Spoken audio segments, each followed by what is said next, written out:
Morning बच्चों, मैं निर्मल शर्मा अपने नई वीडियो के माध्यम से फिर आपके सामने हिंदी व्याकरण का नए विषय प्रस्तुत करने जा रही हूँ। बच्चे, हमने वाक्य भेद किए, हमने वाच्य भेद किए और आज का विषय हमारा है पद परिचय।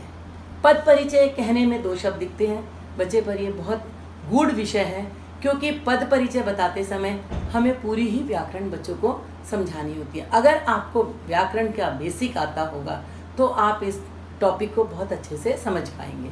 पद परिचय, देखिए बच्चे, अब इसको समझो। पद की परिभाषा समझनी पड़ेगी। पहले तो शब्द जब वाक्य में प्रयुक्त हो जाता है तो वह पद कहलाता है। बहुत ध्यान से समझो, शब्द जब वाक्य में प्रयुक्त हो जाता है तो वह पद कहलाता है, और पद का लिंग, वचन, कारक तथा अन्य पदों से संबंध बताना पद परिचय कहलाता है। जैसे कि हमारा नाम है, मेरा नाम है, मैं ब्रिगेडियर स्कूल में पढ़ाती हूँ, मैं हिंदी अध्यापिका, ये अगर मैं सेंटेंस में जोड़ती हूँ जैसे कि, तो वो मेरे बारे में पूरा बताना वो क्या है, पद परिचय। जैसे देखो, मेरा नाम अंकित है, मैं दिल्ली में रहता हूँ, मैं दिल्ली पब्लिक स्कूल में पढ़ता हूँ, मुझे तैरना अच्छा लगता है। इस प्रकार अपने बारे में बताने को परिचय कहते हैं। जिस प्रकार हम अपना परिचय देते हैं ठीक उसी प्रकार वाक्य में जितने शब्द होते हैं उनका भी परिचय होता है। वाक्य में प्रयुक्त शब्द को पद कहते हैं और उन पदों का परिचय देना पद परिचय कहलाता है। तो बहुत अच्छे से समझो बच्चे इस चीज़ को, कुछ मुश्किल नहीं है। लेकिन इसके साथ ही मैं आपको फिर कहूँगी कि आपको संज्ञा किसे कहते हैं, विशेषण किसे कहते हैं, क्रिया किसे कहते हैं, और आपका सर्वनाम किसे कहते हैं, और अव्यय के जैसे कि 4 भेद होते हैं, क्रिया विशेषण, समुच्चय बोधक, संबंध बोधक और विस्मयादि बोधक। इन सब के बारे में अगर हमें जानकारी होगी तो ही हम पद परिचय के टॉपिक को बहुत अच्छे से समझ सकेंगे। अब देखो, वाक्य में 4 प्रकार के विकारी और 4 प्रकार के अविकारी पदों का प्रयोग किया जाता है। विकारी शब्द कौन से होते हैं? संज्ञा, सर्वनाम, विशेषण तथा क्रिया। अविकारी शब्द कौन से होते हैं बच्चे? क्रिया विशेषण, संबंध बोधक, समुच्चय बोधक और विस्मयादि बोधक। इन सभी पदों का परिचय देते समय निम्नलिखित पहलुओं पर ध्यान दिया जाता है। जैसे मैंने आपको बहुत आसानी से मैं आपको समझाना चाहूंगी कि संज्ञा का ही पद परिचय आपने देना है। सबसे पहले इसके भेद, सब आपको पता नहीं संज्ञा कहते किसे हैं। किसी वस्तु, व्यक्ति, स्थान, जाति या भाव के नाम को संज्ञा कहते हैं, सब बच्चों को पता है। लेकिन फिर संज्ञा के 3 भेद हैं, व्यक्तिवाचक, जातिवाचक और भाववाचक। तो अगर आपको वहाँ पद परिचय बताना है तो आपको पता होना चाहिए वो व्यक्तिवाचक संज्ञा है, जातिवाचक संज्ञा है या भाववाचक संज्ञा है। जैसे मैंने कहा मेरा नाम निर्मल शर्मा है। निर्मल क्या है? एक नाम है। आप कह दोगे मैडम ये संज्ञा है, लेकिन कौन सी संज्ञा है? क्या संज्ञा है?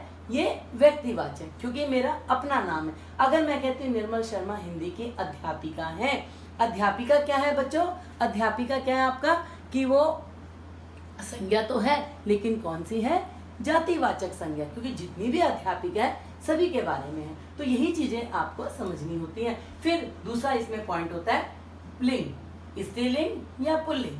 फिर है वचन, एक वचन है या बहुवचन।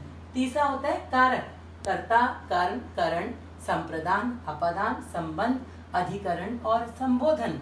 फिर संबंध क्रिया अथवा अन्य शब्दों से। अब इसी का एग्जाम्पल देखो आप, जैसे रमा पुस्तक पढ़ती है। रमा क्या है बेटे? व्यक्तिवाचक संज्ञा है, स्त्रीलिंग है, एक वचन है और क्या है? कर्ता कारक। पढ़ती क्या है? क्रिया का कर्ता। तो कोई मुश्किल लगा बेटा? लेकिन आप कब कर पाओगे? जब आपको पता होगा कि संज्ञा है क्या, संज्ञा की पहचान, संज्ञा के भेद, साथ ही स्त्रीलिंग और पुल्लिंग की पहचान, और उसके साथ ही वचन, एक वचन, बहुवचन की पहचान। तो और कारक, तो बच्चे हिंदी व्याकरण जो होती है एक माला की तरह, उसमें सारे मोती पिरोए हुए होते हैं, और जब तक हमें एक एक शब्द क्लियर नहीं होता, एक एक परिभाषा हमें समझ में नहीं आती, तो इस तरह के टॉपिक करना हमारे लिए मुश्किल हो जाता है। तो इसके लिए अगर कुछ बच्चों को समस्या हो तो आप हिंदी के व्याकरण की बुक में संज्ञा वाला पूरा टॉपिक डिटेल में पढ़ेंगे और उसको समझेंगे। इसी तरह से बेटे हमने सर्वनाम का भेद करना है। देखो, सर्वनाम का पद परिचय बताना हो तो भेद क्या है? पुरुषवाचक, निश्चयवाचक, अनिश्चयवाचक, प्रश्नवाचक, संबंधवाचक और निजवाचक। ये आपको पता नहीं कि सर्वनाम कहते किसे हैं। जो संज्ञा के स्थान पर जिन शब्दों का प्रयोग किया जाता है उन्हें सर्वनाम कहते हैं। अब जैसे क्या है, राम घर जाता है, राम क्या है, संज्ञा। अगर मैं कहती हूँ वह घर जाता है तो क्या है, सर्वनाम। तो इसी तरह से इसके भी 6 भेद होते हैं, उनकी आपको जानकारी होनी चाहिए। फिर लिंग, वचन और कारक, जैसे कर्ता, कर्म, संबंध बताना है। जैसे वह किसे देखता है, वह क्या है, पुरुषवाचक सर्वनाम है, पुल्लिंग है, एक वचन है और कर्ता कारक है और देखता क्रिया का कर्ता।